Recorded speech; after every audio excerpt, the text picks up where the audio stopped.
Monsieur le Président, cher Mathieu.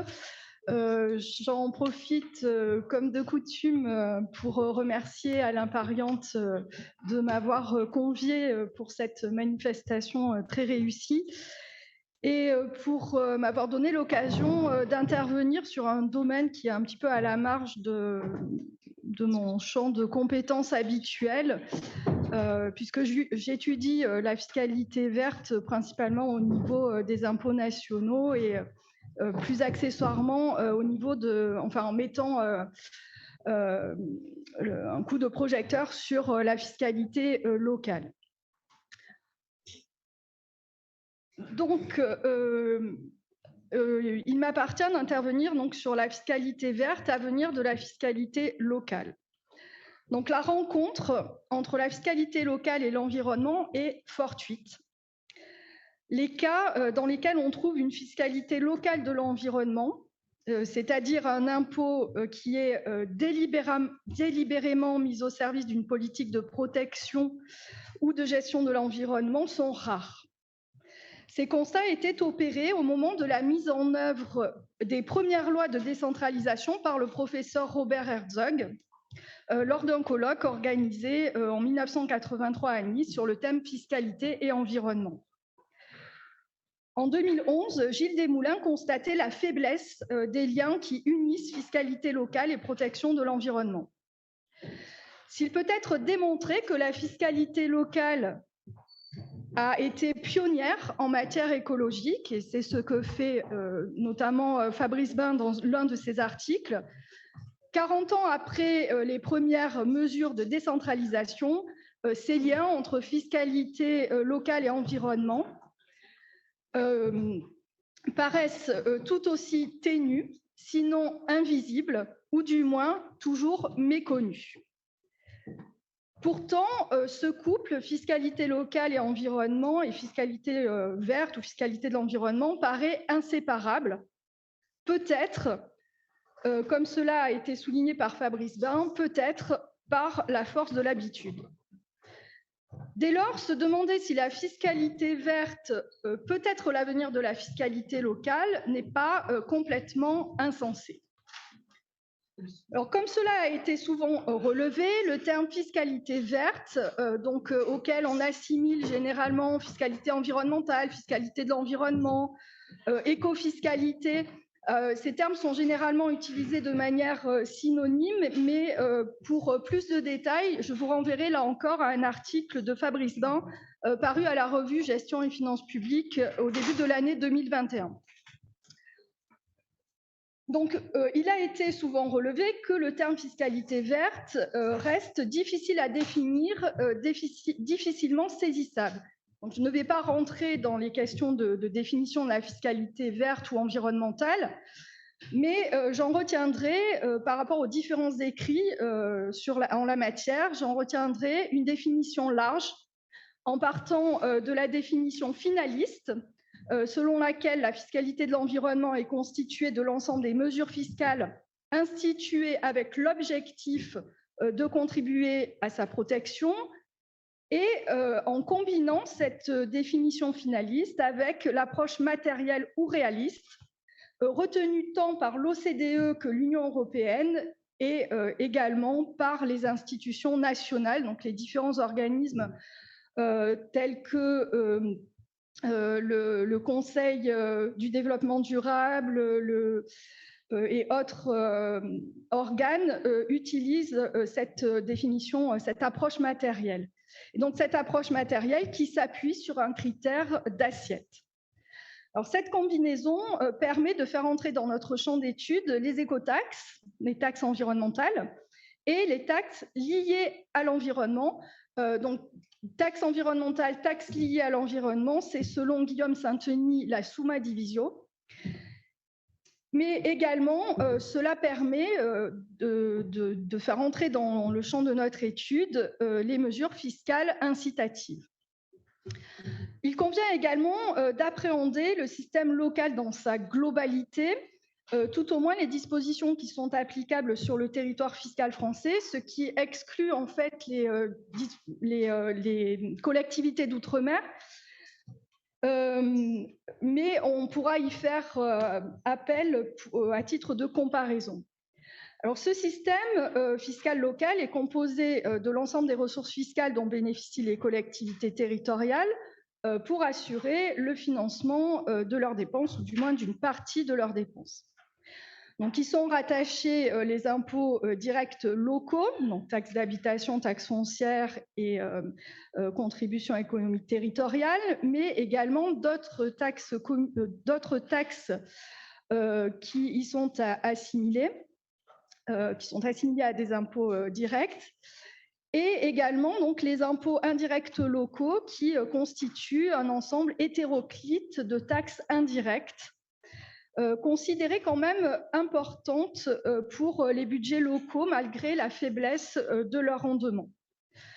Alors, parmi ces impositions, plusieurs taxes, directes ou indirectes, sont rangées dans les taxes environnementales ou liées à l'environnement. Certaines sont obligatoirement perçues, alors que d'autres peuvent être facultativement instituées par les collectivités territoriales.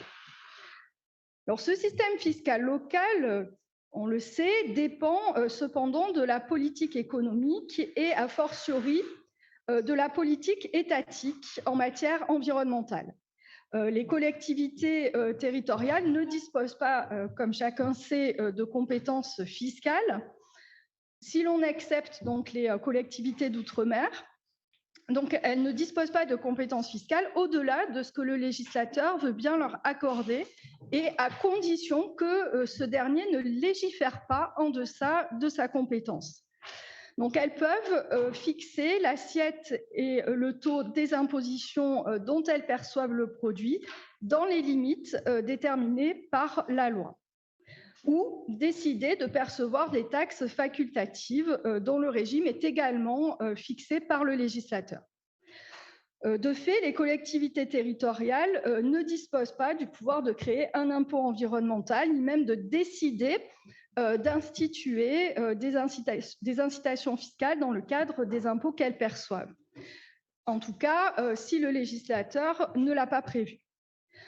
Il appartient donc au législateur national de décider de faire de la fiscalité verte l'avenir de la fiscalité locale. Est-ce possible ? Répondre à cette question nécessite au préalable de dresser un bilan de l'état de la fiscalité locale environnementale avant d'envisager les perspectives. Donc, l'étude de l'existant amène à un constat. À l'image de la fiscalité de l'environnement au niveau national, la fiscalité locale est vert pâle, et je reprends l'expression utilisée par le professeur Herzog. Partant de ce constat, les perspectives vont plus dans le sens d'un verdissement de la fiscalité locale que d'une fiscalité locale verte. Donc, ce sont ces deux points que je vais essayer de préciser. Tout d'abord, le bilan, une fiscalité locale en vert pâle. C'est le même constat que l'on fait également au niveau de la fiscalité étatique.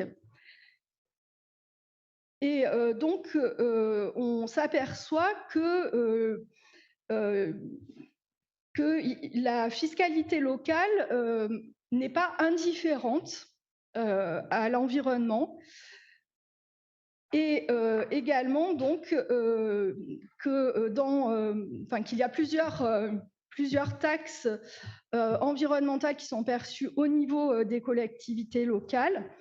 Mais à l'heure actuelle, on a plutôt une tendance, on fait le constat que cette tendance au verdissement est un peu en recul. Il est en cause, en fait, de cette fiscalité locale environnementale. Alors, sur l'existence des taxes locales vertes ou verdies, si l'on fait référence aux taxes liées à l'environnement, le législateur a créé au profit des collectivités territoriales des taxes donc, qui entrent dans le champ de la fiscalité environnementale. Et ce que l'on constate, c'est qu'il peut s'agir aussi bien de taxes environnementales, donc d'écotaxes, que de taxes liées à l'environnement. Donc, parmi les taxes environnementales, on peut mentionner, par exemple, la taxe sur les passagers maritimes embarqués à destination d'espaces naturels protégés, la taxe sur les éoliennes en mer, avec certaines réserves, ou encore la taxe, dans une certaine mesure, la taxe pour la gestion des milieux aquatiques et la prévention des inondations. Ensuite, on a des taxes également liées à l'environnement. Par exemple, les taxes communales et départementales sur la consommation finale d'électricité, la redevance des mines. Donc, je ne vais pas citer l'ensemble de ces taxes. Il y a également les impositions forfaitaires des entreprises de réseau.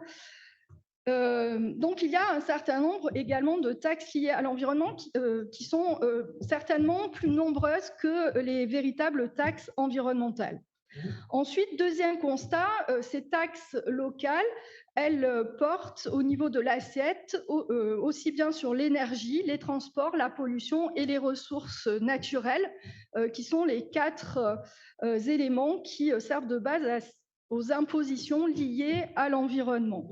Donc, on peut citer également des exemples, par exemple la taxe sur la consommation finale d'électricité, qui atteint l'énergie électrique.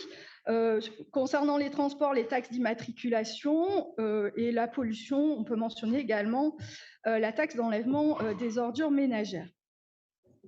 À la marge, il existe également des taxes ou redevances qui sont destinées à financer les services publics. Ensuite, un autre constat concernant ces taxes, c'est la question des bénéficiaires. Ce que l'on constate, c'est que le législateur partage souvent le produit de ces taxes entre les collectivités, voire avec d'autres organismes. Alors, l'exemple que l'on peut donner, c'est celui de la taxe sur les éoliennes maritimes. 50% du produit est affecté aux communes littorales, d'où les installations sont visibles. 35% au Comité national de pêche, 10% à l'Office français de la biodiversité et 5%, donc qui n'ont pas les 5% qui font perdre un petit peu son caractère environnemental à la taxe, aux organismes de sécurité et sauvetage en mer. Donc, on pourrait multiplier les exemples de taxes dans cette situation. On constate que finalement, c'est la région qui perçoit le moins de taxes environnementales. Les départements partagent souvent le produit de ces taxes avec les communes ou du moins les blocs communaux. Ensuite, donc après avoir fait un tour d'horizon de ces taxes, il faut constater que ces taxes sont remises en cause. Et je me référerai sur ce point aux écrits du professeur Sandrine Délivré, qui soulignait en 2013 des mutations profondes affectant la fiscalité locale environnementale et en tirait un bilan amer. Que constatait-elle? Elle constatait qu'il y avait une augmentation de la taxation au détriment de l'incitation et une dilution de la fiscalité écologique locale dans la fiscalité étatique. Et en fait, 10 ans après, ou presque 10 ans après, on est obligé d'opérer le même constat. Donc, la fiscalité locale environnementale est peu incitative. Elle est peu incitative, donc il existe quelques incitations fiscales, notamment au niveau de la taxe foncière sur les propriétés non bâties. On a par exemple une exonération des terrains plantés en bois et une exonération en faveur des parcelles Natura 2000, pour ne donner que cet exemple. Et il y a un certain nombre d'incitations, notamment au niveau des mêmes taxes foncières, donc des incitations qui sont jugées comme étant dommageables à la biodiversité. Et notamment, c'est la question de l'artificialisation du territoire qui est mise en cause, puisque ces incitations peuvent générer cette artificialisation du territoire et également permettre l'étalement urbain qui est contesté notamment par par Guillaume Sainteny, donc, qui a des développements très intéressants sur la question. Donc, ces incitations, il peut y avoir des incitations qui sont favorables, mais un certain nombre ne le sont pas. Là, ensuite, il y a une dilution de la fiscalité verte locale dans la fiscalité étatique. Donc, on le sait, les réformes successives ont globalement entraîné une perte des recettes fiscales. Et pour compenser ces pertes de recettes fiscales, le législateur a transféré aux collectivités territoriales des fractions d'impôts nationaux, dont certains entrent dans la fiscalité nationale. Également, le législateur a tendance à supprimer, comme il l'a fait en fait pour la taxe départementale des espaces naturels sensibles, qui s'est retrouvée fondue dans la taxe d'aménagement. Le législateur a tendance encore aujourd'hui à supprimer progressivement les taxes locales qui peuvent avoir une vocation environnementale. C'est le cas de la taxe locale sur la consommation finale d'électricité, des taxes locales sur la consommation finale d'électricité, donc qui sont perçues par les communes et par les départements, qui sont désormais ou quasiment, qui sont désormais intégrées à la taxe intérieure sur la consommation finale d'électricité. Donc, ce sont deux taxes qui étaient perçues au niveau local, qui sont en fait intégrées dans la taxe nationale. Et une part est reversée aux communes sous la forme d'une majoration et pour les départements, donc une part leur est reversée. Et donc, c'est une législation toute récente qui s'applique au 1er janvier 2022. Là encore, il y aurait d'autres exemples, notamment dans le domaine de la fiscalité des transports. Alors, ayant fait rapidement ces constats, quelles sont les perspectives?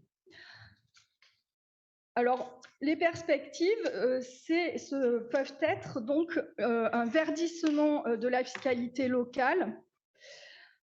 En 2011, Gilles Desmoulins estimait que la conjoncture était a priori favorable à l'unification de deux objectifs, réformer la fiscalité locale et protéger l'environnement. Mais on le voit, 10 ans après, cette réforme globale de la fiscalité locale n'a pas eu lieu et l'objectif environnemental ne semble pas être au cœur des débats. Et en l'état actuel, donc, cette fiscalité verte au niveau local nous paraît difficilement pouvoir être mise en place parce que tout d'abord, il existe des freins qui conduisent en fait plutôt à envisager un verdissement plutôt qu'une véritable fiscalité verte. Alors les freins, quels sont-ils? Alors au-delà du fait que les collectivités n'ont pas de compétences en matière fiscale, les freins sont d'abord au niveau des objectifs. Les taxes environnementales et la fiscalité locale n'ont pas le même objectif.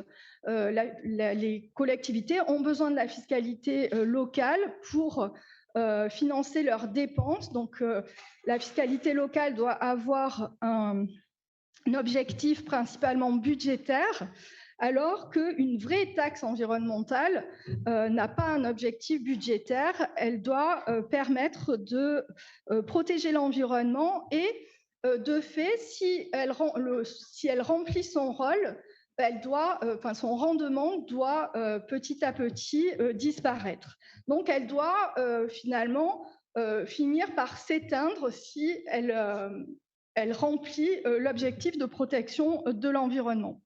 Alors, c'est un peu utopique, puisque à l'heure actuelle, même les taxes environnementales ont parfois encore des rendements qui sont forcément. L'objectif de la fiscalité environnementale, c'est celui-là, donc protéger l'environnement, et donc à terme, la taxe doit disparaître, le produit de la taxe doit disparaître. Donc, faire de la fiscalité verte l'avenir de la fiscalité locale peut poser des difficultés dans la mesure où les collectivités ont besoin de ces ressources, de cette ressource que la fiscalité de l'environnement, si elle fonctionne, ne leur permettra pas de pérenniser. Ensuite, il y a la question de l'affectation. Une taxe environnementale efficace nécessite une utilisation des recettes qu'elle procure au financement d'actions destinées à la protection de l'environnement. Et donc, on considère que l'affectation permet de renforcer l'intérêt environnemental. Et on a pu le voir au niveau national, certaines taxes ont été affectées à d'autres objectifs que la protection de l'environnement et se sont souvent soldées par un fiasco parce qu'on ne voyait pas le lien avec l'objectif environnemental. Donc les taxes locales, souvent, ne sont pas affectées, certaines le sont, mais il n'y a pas d'affectation systématique. Et cette affectation, en termes de rendement budgétaire, peut également poser des problèmes puisque les collectivités doivent financer d'autres services. Et si l'affectation est environnementale, eh bien, elle doit être utilisée à cet effet. Enfin, pour terminer sur ces perspectives, donc un verdissement est possible, un verdissement de la fiscalité locale est possible, mais pour qu'il soit possible, il faut qu'il remplisse deux conditions. Il faut qu'il soit en cohérence avec les besoins des collectivités territoriales. Donc, le 16 a proposé dans son rapport de 2018 de mettre en fait ces taxes environnementales au niveau local en cohérence avec les besoins des collectivités. Donc, il y a plusieurs propositions qui ont été faites, notamment le fait que la région et les communes aient des compétences, les premières en matière environnementale et les secondes en matière de transition énergétique, ont amené le 16 à proposer une affectation de la composante carbone à ces deux collectivités. On pourrait imaginer également d'attribuer aux communes une part de la TGAP, en tout cas la part de la TGAP qui porte sur les déchets, pour mettre en fait en cohérence la TGAP avec peut-être la taxe d'enlèvement des ordures ménagères. De même, donc, on peut envisager un renforcement des incitations fiscales. Alors, cohérence avec les besoins des collectivités territoriales. Donc, dans mon écrit, il y aura des comparaisons un peu avec les collectivités d'outre-mer qui ont la compétence en matière fiscale et dans leur régime fiscal, il y a un certain nombre de taxes environnementales. Donc, je ne développe pas sur ce point, ce sera dans mon écrit. Et donc, la deuxième condition, c'est que ce verdissement, il soit en cohérence avec les besoins qu'il soit en cohérence avec la politique fiscale environnementale de l'État. Donc, ce sera un dernier point en guise de conclusion. Le verdissement de la fiscalité locale est difficile à appréhender dans une perspective purement locale. Il doit s'inscrire dans le cadre d'un verdissement d'ensemble du système fiscal français. Et il ne peut, à mon sens, être appréhendé que globalement dans le cadre d'une politique fiscale environnementale nationale et globale qui fait défaut à l'heure actuelle. Je vous remercie.